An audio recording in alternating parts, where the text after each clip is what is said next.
Boa noite a todos. Vamos então dar continuidade às nossas palestras das sessões. Vamos então elevando os nossos pensamentos a Deus, em agradecimento por estarmos mais uma vez aqui reunidos. Que as nossas vibrações possam atingir a todos os corações necessitados, sofredores, aflitos, que neste momento nos encontra essas ansiedades, essas dificuldades do momento. Vamos fazer a nossa prece, a prece que Jesus nos ensinou. Pai nosso que estais nos céus, santificado seja o vosso nome, venha a nós o vosso reino, seja feita a vossa vontade, aqui na terra como no céu. O pão nosso de cada dia nos dai hoje, perdoa, Pai, as nossas dívidas, assim como perdoamos quem nos tem ofendido. Não nos deixeis cair em tentações e livra-nos de todo o mal. Que assim seja, graças a Deus e a Jesus. Vamos ver então uma passagem do Evangelho segundo o Espiritismo, por Allan Kardec, do capítulo 5, Bem-aventurados os aflitos. O item é a melancolia. Sabeis, porque às vezes uma vaga tristeza se apodera dos vossos corações e vos leva a considerar amarga a vida? É que vosso espírito, aspirando à felicidade e à liberdade, se esgota jungido ao corpo que lhe serve de prisão, em vãos esforços para sair dele. Reconhecendo inúteis esses esforços, cai no desânimo e, como o corpo lhe sofre a influência, toma-vos a lassidão, o abatimento, uma espécie de apatia, e vos julgais infelizes. Crede-me, resisti com energia a essas impressões que vos enfraquecem a vontade. São inatas no espírito de todos os homens as aspirações por uma vida melhor, mas não a busqueis neste mundo. E agora, quando Deus vos envia os espíritos que lhes pertencem, para vos instruírem acerca da felicidade que Ele vos reserva, aguardai pacientemente o anjo da libertação, para vos ajudar a romper os liames que vos mantêm cativo o espírito. Lembrai-vos de que, durante o vosso degredo na terra, tendes de desempenhar uma missão de que não suspeitais, quer dedicando-vos à vossa família, quer cumprindo as diversas obrigações que Deus vos confiou.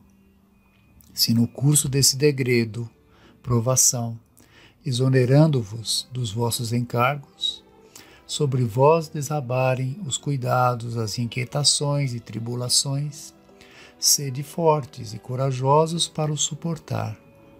Afrontai-os resolutos, duram pouco, e vos conduzirão à companhia dos amigos por quem chorais, e que jubilosos, por ver-vos de novo entre eles, vos estenderão os braços, a fim de guiar-vos a uma região inacessível às aflições da terra. É do espírito François de Geneve, Bordeaux. Então essa passagem do Evangelho nos mostra que a condição física, né, nossa como encarnados, a ligeira fase que ela tem, que passando por essas tribulações que a vida nos apresenta, caminharemos para a real vida, que é a vida espiritual. E essas dificuldades que nos surgem, né, as pedras pelo caminho, podem nos levar aí a uma melancolia, essa tristeza que muitas vezes não sabemos de onde vem, mas que temos que combatê-la com todas as forças, porque temos todos, como diz aqui o texto, uma missão a cumprir na Terra, seja ela com a família, seja ela no meio da sociedade em que estamos inseridos, seja ela superando as dificuldades que são as nossas provas aí que aparecem durante a nossa vida, essas coisas que não podemos controlar da natureza, que envolve o mundo todo, como hoje está acontecendo. Então, como é um teste para como será o nosso comportamento nessas situações, né? Como será a aplicação dos nossos conhecimentos, daquilo que nós aprendemos dentro do cristianismo, dentro do espiritismo, como aplicaremos isso no nosso dia a dia. É um teste para cada um de nós, né? E não podemos nos deixar nos entregarmos aí à melancolia, à tristeza, sem fundamento. Buscarmos nesse conhecimento que temos a força para que isso seja superado, para que a gente possa estar fazendo a leitura correta do momento, para tirarmos o proveito, para tirarmos aí o ensinamento que Deus quer nos passar, né? E isso no futuro almejaremos aí, atingiremos, na verdade, a condição de espíritos melhores, com mais progresso, dependendo da forma que passarmos, e encontraremos no plano espiritual aqueles nossos amores aí, os nossos entes queridos, que tanto estimamos e que nos aguardam ali para nos encontrar, para nos reencontrar novamente. Então, combatermos a melancolia, a tristeza é o principal para fazermos agora e seguirmos a nossa missão adiante. Permita-me, para complementar o assunto aqui de hoje, uma leitura também do Livro dos Espíritos, do capítulo 6, Lei da Destruição, onde é abordado aqui os flagelos destruidores. Então, na questão 737, Kardec pergunta aos espíritos: com que objetivo os flagelos destruidores atingem a humanidade? A resposta dos espíritos: para fazê-la progredir mais depressa. Não dissemos que a destruição é necessária para a regeneração moral dos espíritos, que adquirem em cada nova existência um novo grau de perfeição? É preciso ver o objetivo para apreciar os resultados dele. Vós os julgais somente do ponto de vista pessoal e os chamais de flagelos, por causa do prejuízo que ocasionam. Mas esses aborrecimentos são, na maior parte das vezes, necessários para fazer chegar mais depressa, mais rapidamente, a uma ordem de coisas melhores e realizar em alguns anos o que exigiria séculos. A providência não poderia empregar, a questão 738A, a providência não poderia empregar para o aperfeiçoamento da humanidade outros meios que não os flagelos destruidores? Sim, pode, e os emprega todos os dias, uma vez que deu a cada um os meios de progredir pelo conhecimento do bem e do mal. É o homem que não tira proveito disso. É preciso castigá-lo em seu orgulho e fazer-lhe sentir sua fraqueza. Terminando aqui a leitura, a questão 738A. Mas nesses flagelos o homem de bem morre como o perverso? Isso é justo? Durante a vida, o homem sujeita tudo ao seu corpo, mas após a morte, pensa de outro modo. E, como já dissemos, a vida do corpo é pouca coisa. Um século do vosso mundo é um relâmpago na eternidade. Portanto, os sofrimentos que sentis por alguns meses ou alguns dias não são nada. São um ensinamento para vós, e servirão no futuro. Os espíritos que pré-existem e sobrevivem a tudo compõem o mundo real. Esses são filhos de Deus e objeto de toda a sua solicitude. Os corpos são apenas trajes sob os quais aparecem no mundo. Nas grandes calamidades que destroem os homens, é como se um exército tivesse durante a guerra seus trajes estragados ou perdidos. O general tem mais cuidado com seus soldados do que com as suas roupas, das roupas que usam. Então, sábias essas respostas aqui sobre os flagelos destruidores que podemos aplicar aí, né, naturalmente à condição que vivemos. Então, nas questões, Kardec questiona, pergunta aos espíritos por que isso acontece, né? Eles mostram que para o progresso ser mais rápido,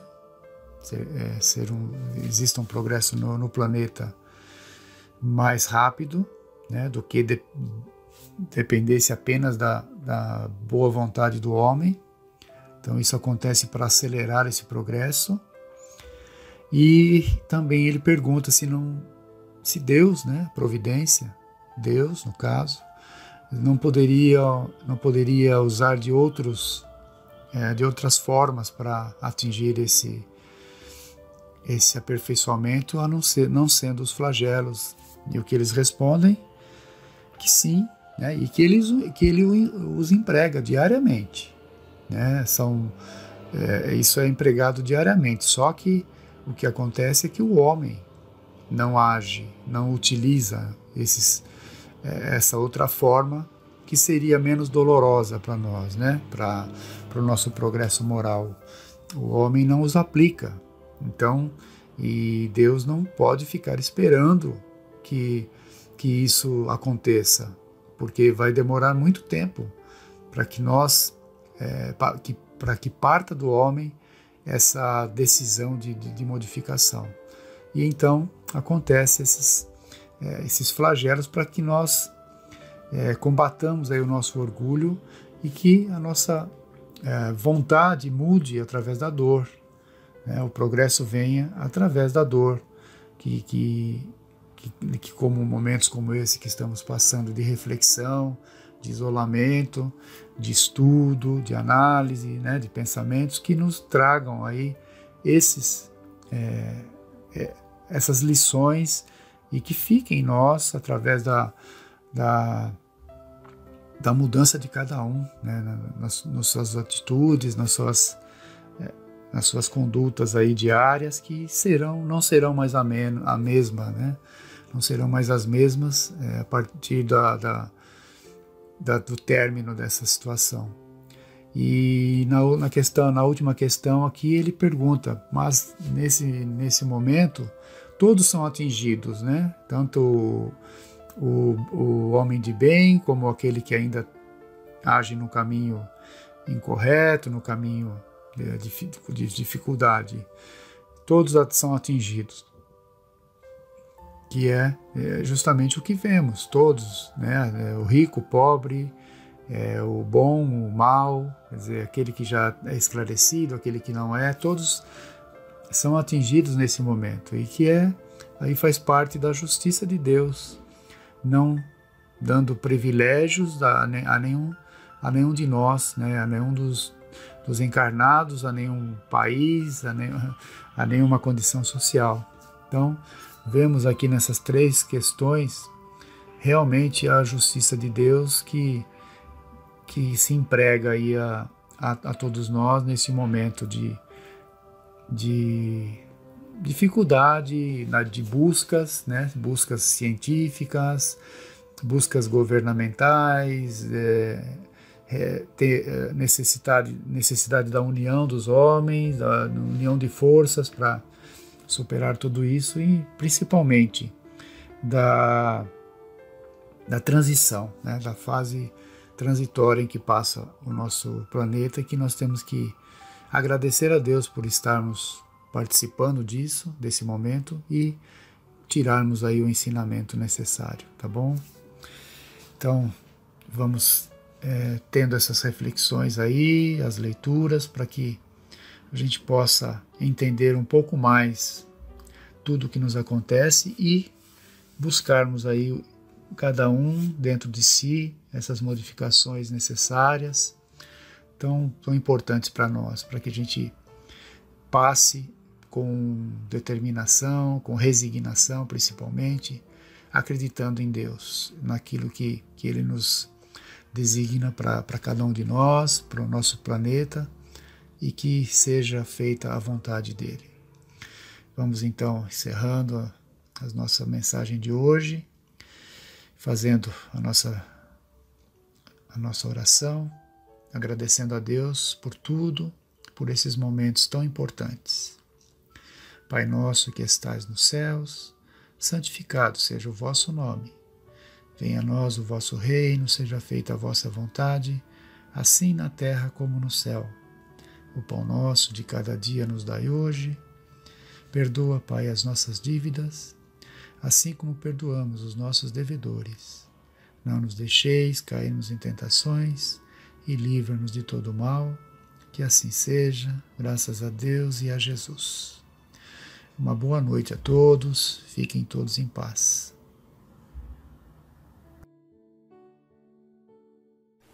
Boa noite a todos, meu nome é Daniel e o tema que eu trouxe para nós abordarmos e refletirmos se refere à iluminação interior.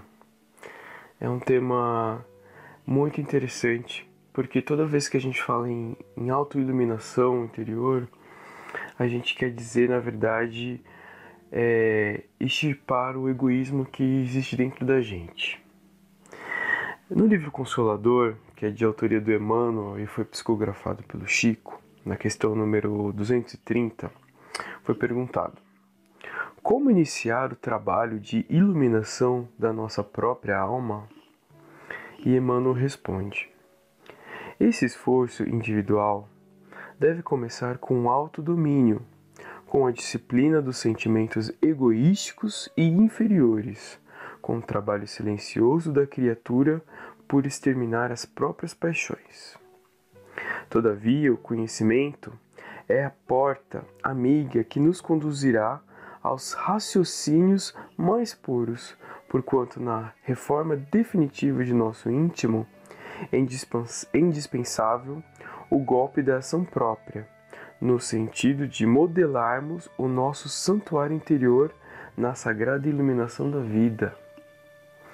Então, essa diretriz que nos impulsiona a iluminação interior por meio da disciplina dos sentimentos egoísticos faz referência ao egoísmo, né? E o egoísmo, como a gente já estudou em muitas ocasiões, é o mal dos males. É dele que deriva todos os males. É o maior mal de toda a humanidade. E isso a gente encontra nos esclarecimentos dos Espíritos, na pergunta número 913 do Livro dos Espíritos. Os Espíritos ainda falam que o egoísmo é incompatível com a justiça, com o amor e com a caridade, e que o egoísmo neutraliza todas as outras qualidades. Então, o egoísmo é o mal que a gente precisa se preocupar para extirpar de nós próprios. E pela relevância desse tema, existe um texto muito interessante do Kardec que consta no livro Obras Póstumas, chamado O Egoísmo e o Orgulho, suas causas, seus efeitos e os meios de destruí-los. E nesse texto, Kardec faz primeiro uma conceituação do egoísmo. Isso é importante porque para a gente entender o que existe de mal dentro da gente, a gente precisa conceituar bem esse vício, né? E nos dizeres de Kardec, o egoísmo significa uma procura da própria satisfação antes de tudo e a qualquer preço, mesmo que essa procura sacrifique sem escrúpulos os interesses de outras pessoas, em relação tanto à ordem moral como de ordem material. Então, olha a ênfase que Kardec dá ao egoísmo. É a procura das próprias satisfações antes de tudo e a qualquer preço, mesmo que isso sacrifique sem escrúpulos os interesses de outrem. Quer dizer, o egoísta não sacrifica a si próprio, ele sacrifica os outros. E ele quer procurar antes a satisfação dele próprio e não a satisfação das outras pessoas. Mesmo que isso seja feito sem escrúpulos nenhum. Não, nesse comportamento egoístico, Kardec identificou como fonte o orgulho, né? Pois ele fez uma relação com o orgulho porque ele encontrou na exaltação da personalidade a fonte do egoísmo. Então, toda vez que a gente exalta a nossa própria personalidade, quando a gente exalta o nosso ego, a gente se considera como uma entidade superior, acima das outras pessoas. Por conta disso, quando a gente se sente superior, a gente fica vulnerável e suscetível a se ofender e se ferir com tudo que seja um golpe contra os nossos pretensos direitos. Você já percebeu que quanto mais uma pessoa é orgulhosa, mais ela se sente ofendida? Quantas vezes você já se sentiu ofendido e já identificou que era um orgulho? Na verdade, você não foi ferido. O que foi ferido foi o seu sentimento de superioridade. Então isso é muito interessante. Kardec fala o seguinte, que a fonte desses vícios, do egoísmo e do orgulho, está no instinto de conservação, mal conduzido pelo livre-arbítrio do homem. Esse instinto que Deus nos concedeu, por si só é bom e tem uma razão de ser, tem uma utilidade. Todos os instintos têm uma utilidade. Só que o que o torna pernicioso é o abuso, é o exagero, é o desvio da sua finalidade. Então, no fundo, todo egoísmo, todo orgulho tem como fonte um desvio de finalidade do instinto de conservação.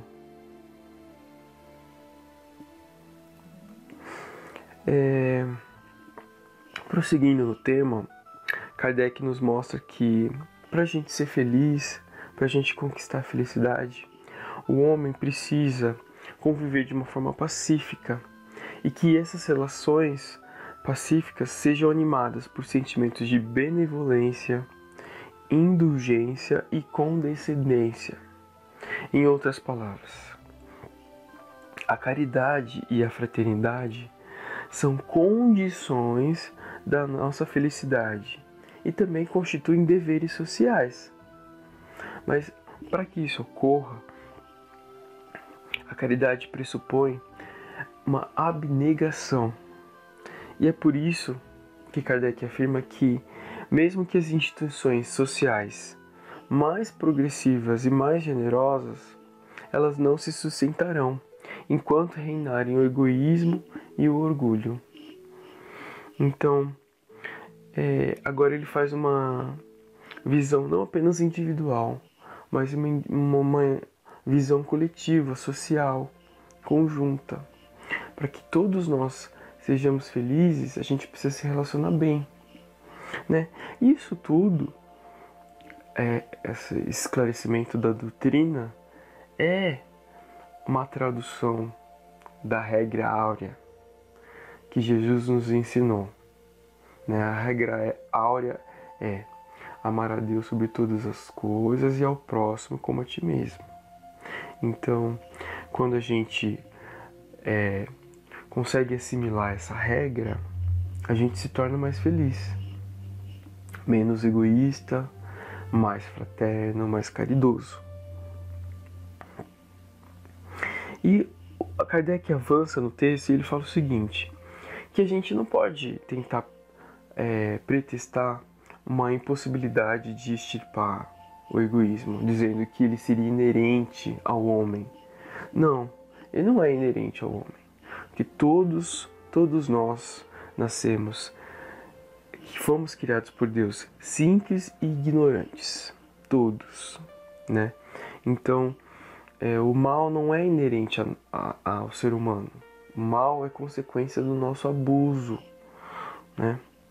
E, além disso, se existe um progresso moral de um homem a partir do seu amadurecimento, significa que o homem ele é perfectível. Ele consegue melhorar,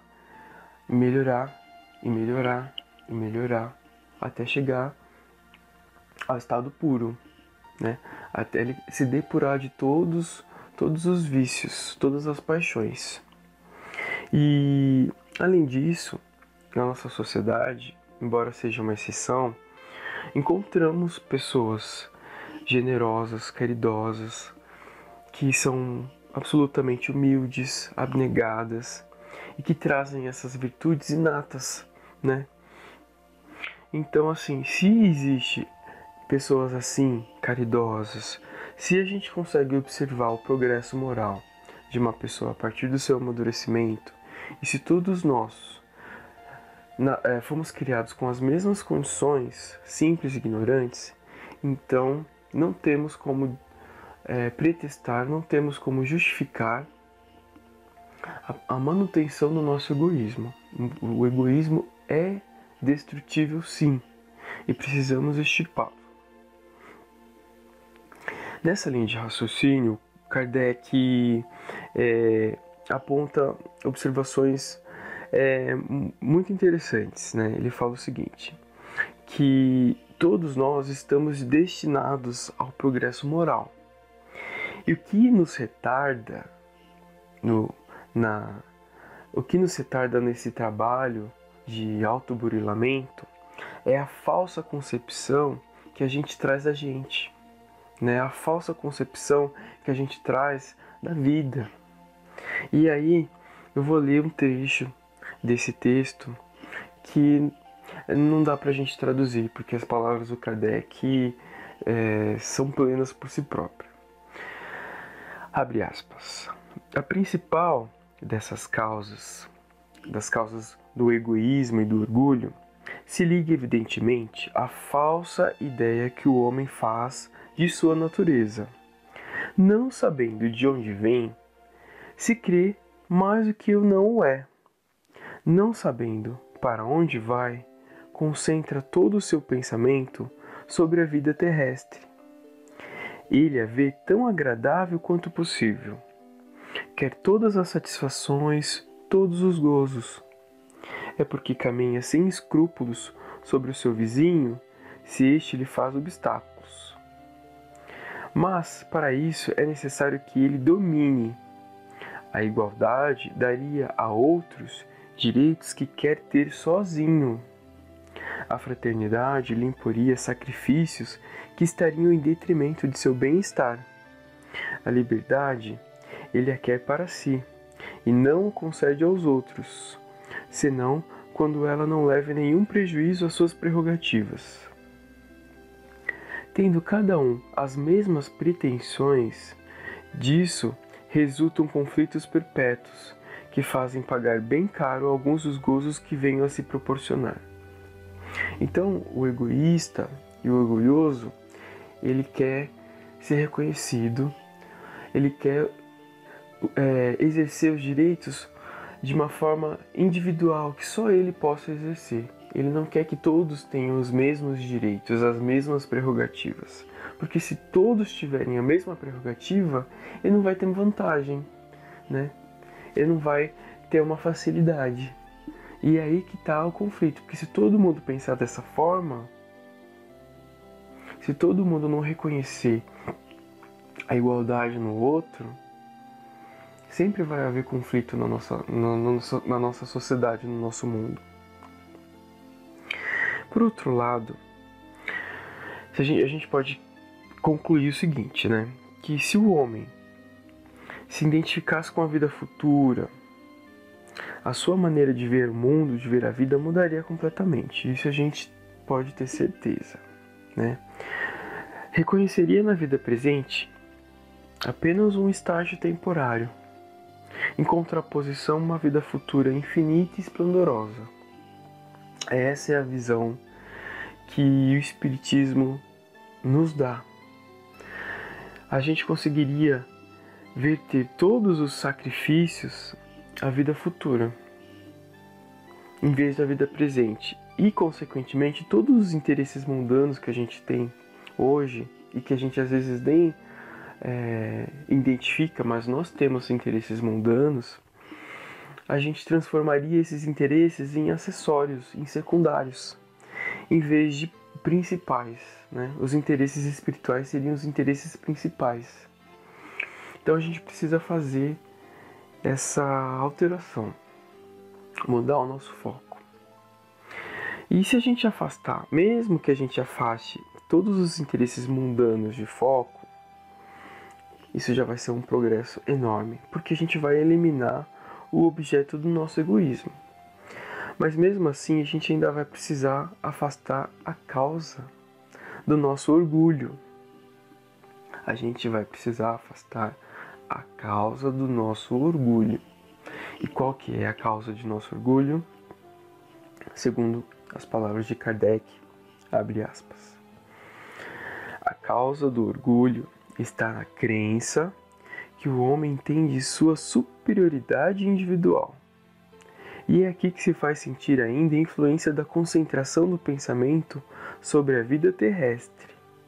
No homem que nada vê diante dele, nada depois dele, nada acima dele, o sentimento da personalidade o arrebata e o orgulho não tem nenhum contrapeso. A incredulidade não só não possui meio de combater o orgulho, mas o estimula. Ele dá razão, negando a existência de um poder superior à humanidade. O incrédulo não crê senão em si mesmo. E é, pois, natural que ele tenha orgulho. Crer em Deus e na vida futura é, pois, a primeira condição para moderar o orgulho. Mas isso não basta. Ao lado do futuro, é preciso ver o passado para se fazer uma ideia justa do presente. Para que o orgulhoso cesse de crer em sua superioridade, é preciso lhe provar que ele não é mais do que os outros, e que os outros são tanto quanto ele, e que a igualdade é um fato, e não simplesmente uma bela teoria filosófica. É uma verdade que ressaltam da pré-existência da alma e da reencarnação. Então olha que interessante essa reflexão. A causa do orgulho está na crença de que o homem tem sua superioridade individual. Toda vez que a gente se acha melhor do que o outro, a gente está sendo orgulhoso. E a gente não é melhor do que o outro. Todos nós somos iguais. E ainda que estejamos em um grau superior a uma outra pessoa, e isso é muito relativo porque todos que estão aqui na Terra têm o mesmo padrão vibratório, ainda que exista uma diferença relativa, essa diferença é só uma questão de tempo, porque todos nós estamos destinados ao progresso moral. Todos nós percorremos os mesmos graus. Isso é uma questão de tempo, né? E o fator que Kardec nos chama a atenção é que o orgulhoso acredita que ele é a pessoa responsável por tudo, né? Ele é o melhor de todos. Ele não crê em Deus, ele não crê nas outras pessoas, ele acha que ele não precisa de ninguém, né? Então, crer em Deus e na vida futura é o primeiro passo para afastar o orgulho. Mas também a gente precisa refletir sobre o passado, em relação à nossa preexistência e na possibilidade de reencarnar. Então, assim, com o uso da pré-existência da alma, o homem consegue distinguir a vida futura da vida corpórea, reconhece que as almas foram criadas iguais por Deus, tendo o mesmo ponto de partida e o mesmo objetivo, consegue enxergar que cada um deve alcançar esse objetivo com os seus próprios esforços e que antes de se encontrar na atual situação, estagiou por diversos graus inferiores. E também que a diferença entre o mais atrasado grau e o mais adiantado é apenas uma questão de tempo. E que as vantagens do nascimento são puramente corpóreas, independentes dos espíritos, de modo que o simples proletário pode, numa outra existência, nascer sobre um trono e vice-versa. Enfim, a gente pode concluir que Deus não favoreceu nenhum de seus filhos em prejuízo aos outros e que a gente pode reconhecer o princípio da igualdade, assimilando ele como um princípio de justiça e como uma lei da natureza. Olha quantas reflexões Kardec aborda pra gente refletir e assimilar. Quantas conclusões a gente pode tirar da pré-existência da alma, né? Quando a gente pensa que a nossa alma já existia antes da gente nascer corporeamente, a gente lembra de tudo isso, a gente consegue lembrar de todas essas situações.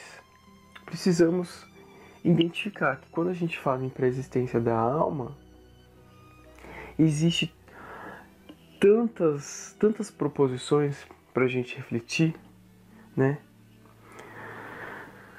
E a par da reencarnação, que de onde deriva o renascimento dos espíritos em diferentes condições sociais, sem a lembrança das existências pretéritas, né? O homem consegue aprender a respeitar indistintamente a todos como irmãos e seus iguais. Por quê? Porque hoje você está tratando um irmão que tem um diferente título.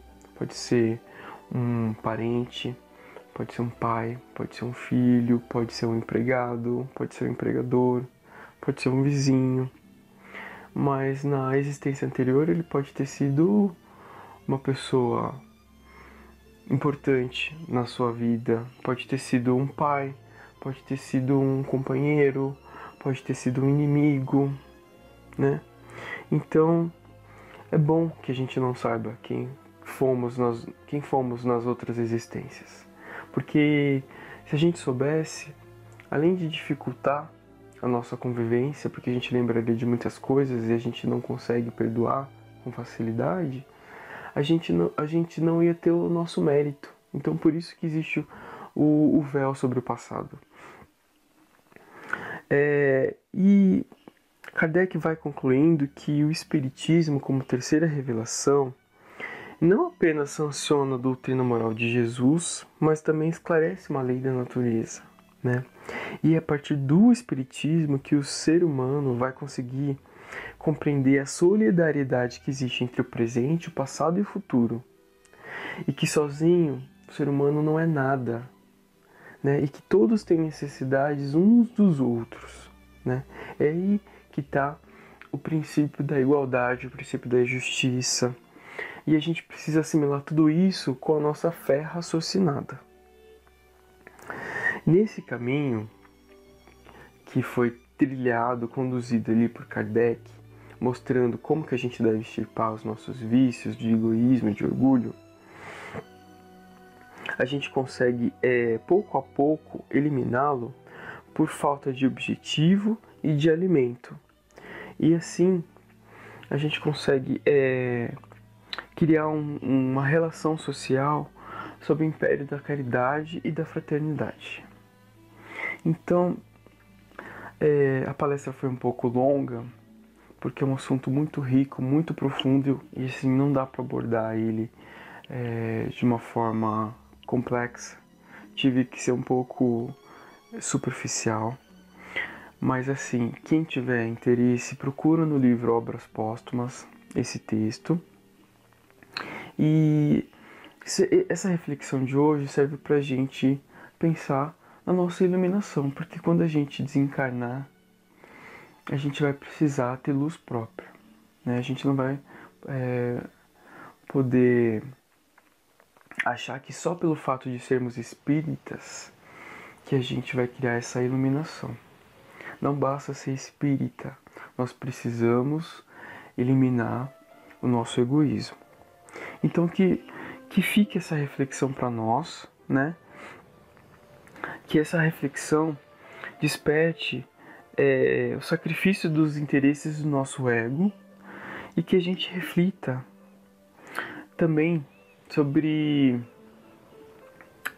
o que eu estou fazendo para melhorar como ser humano, o que eu estou fazendo para extirpar o meu egoísmo, o meu orgulho. Eu estou me ofendendo demais com qualquer coisa? Então cuidado, isso aí é um sinal de orgulho.